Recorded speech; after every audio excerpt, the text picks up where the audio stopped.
I've always imagined myself to have no limits and that anything is possible. I think that comes with being an actor. You just believe that you can play every part.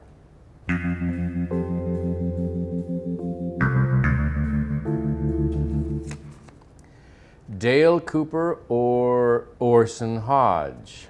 Wow. Well, if you were fans of Desperate Housewives, I guess you would say Orson Hodge. That's the life I'm facing now.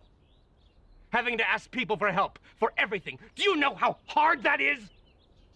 Every morning, I wake up at 5. You get up at 6:30. For an hour and a half, I lie there, staring at the bedroom door, fantasizing about how lovely it would be, how excruciatingly lovely it would be to get up and make myself a cup of tea one last time. But I think I would have to go in this instance with Dale Cooper. Perhaps my most recognized role that I've ever done. And certainly my favorite. I might have to link in the other two characters that were created for me by David during the Twin Peaks return. So that would include the character of Dougie, because he was very challenging, and also Mr. C, or the evil Cooper, simply because I'd never played a character like that before. So I'll go with Dale Cooper on this. Sorry, Desperate Housewives fans.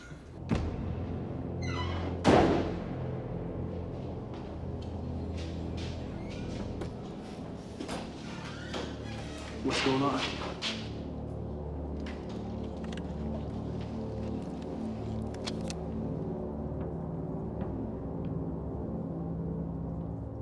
Without chemicals, he points the giant's third clue. Harry, we've got to find the one-armed man. This one says your first screen test. Yes, it was my first screen test was for a movie called Dune. This was in 1983, early 1983. It took place in Los Angeles with David Lynch. I had been trained as an actor at school at the University of Washington. I had just started my career. I had done some Shakespeare and I'd done a small role in Seattle at a theater. I had never before been in front of a camera, film or television. So Dune was my very first experience, and it was also my first screen test.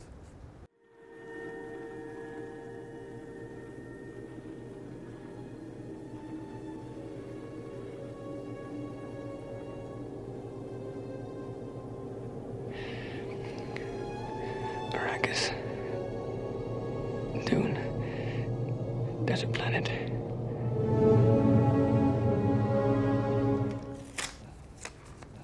Merlot or Syrah? You know, I make wine in my home state of Washington. And one of the varietals that I make is Syrah. But I also use Merlot in my Cabernet blend, which is called Pursued by Bear.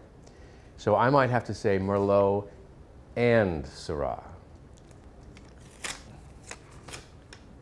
No God, no master, but do you have a movie master? Ah, well, I guess you'd have to say David Lynch. Although I don't think of him as my movie master, although I think of him as a genius, of course. You know, when you work with someone like David, he's incredibly clear and focused about what he wants to do. And as an actor, that's so helpful because you don't have to second guess yourself. You do your best creative work, and if it's what David's looking for, then he'll give you a thumbs up, and if it's not exactly what he's looking for, he'll, you know, say a few things and you get to that place where it's a thumbs up. So he would definitely be my, he'd be my, you know, number one. Get out of there! Get out! Put your hands up! On your head! Do it! Get on your knees! Do it! What are you doing? Who are you? What's your name? What's your name? Which one? I'll go to the right. How many times can an actor reboot himself?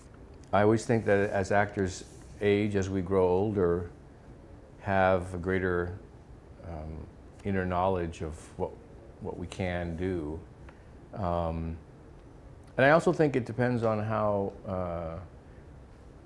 kind of crazy or an actor is. I'm thinking of, I'm about to go to work in a couple months on a series for CBS, which is a half-hour situation comedy starring Patricia Heaton in front of a live audience. I'm venturing into an area that I've never done before. I guess I'm rebooting myself. So it just depends on, you know, how crazy you are, how brave you are, or if that's your thing.